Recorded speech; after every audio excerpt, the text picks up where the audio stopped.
السلام علیکم viewers, Pakistani showbiz industry سے ایک ایسی خبر سوشل میڈیا پر تیزی سے وائرل ہو رہی ہے جس نے فہد مصطفیٰ کے مداحوں کو شدید پریشانی میں مبتلا کر دیا ہے۔ سوشل میڈیا پر دعویٰ کیا جا رہا ہے کہ معروف اداکار، میزبان اور پروڈیوسر فہد مصطفیٰ انتقال کر گئے ہیں، لیکن کیا واقعی فہد مصطفیٰ اس دنیا میں نہیں رہے یا پھر یہ صرف ایک جھوٹی اور بے بنیاد افواہ ہے؟ ناظرین، تازہ معلومات کے مطابق فہد مصطفیٰ کی وفات کی خبر کوئی معتبر تصدیق سامنے نہیں آئی۔ سوشل میڈیا پر گردش کرنے والی یہ خبر بظاہر ایک فیک نیوز ہے جس نے دیکھتے ہی دیکھتے لوگوں کی توجہ حاصل کر لی۔ فہد مصطفیٰ پاکستان شوبز انڈسٹری کے مقبول ترین اداکاروں اور ٹی وی میزبانوں میں شمار ہوتے ہیں۔ ڈرامہ کبھی میں کبھی تم میں ان کی شاندار اداکاری نے انہیں ایک بار پھر پاکستان سمیت دنیا بھر میں بے حد مقبول کر دیا تھا۔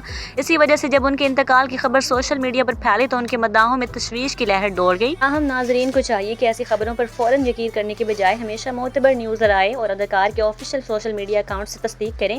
ہماری معلومات کے مطابق فہد مصطفیٰ کے انتقال کی خبر درست نہیں ہے اور اس حوالے سے کوئی مستند اعلان سامنے نہیں آئے۔ تو ناظرین، آپ سے بھی گزارش ہے کہ سوشل میڈیا پر گردش کرنے والی ہر خبر کو بغیر تصدیق کے آگے شیئر نہ کریں، کیونکہ کسی بھی شخص کی موت سے متعلق جھوٹی خبر نہ صرف مداحوں کے لیے پریشانی کا باعث بنتی ہے بلکہ متاثرہ شخص اور ان کے خاندان کے لیے بھی تکلیف دہ ہو سکتی ہے۔ آپ فہد مصطفیٰ کی اس وائرل خبر کے بارے میں کیا سوچتے ہیں؟ اپنی رائے کامنٹ سیکشن میں ضرور بتائیں۔ مزید تازہ پاکستانی شوبز نیوز، ڈراموں کی اپڈیٹس اور اداکاروں سے متعلق دلچسپ خبروں کے لیے ہمارے چینل کو سبسکرائب کریں اور بیل آئیکن ضرور دبائیں۔ اللہ حافظ۔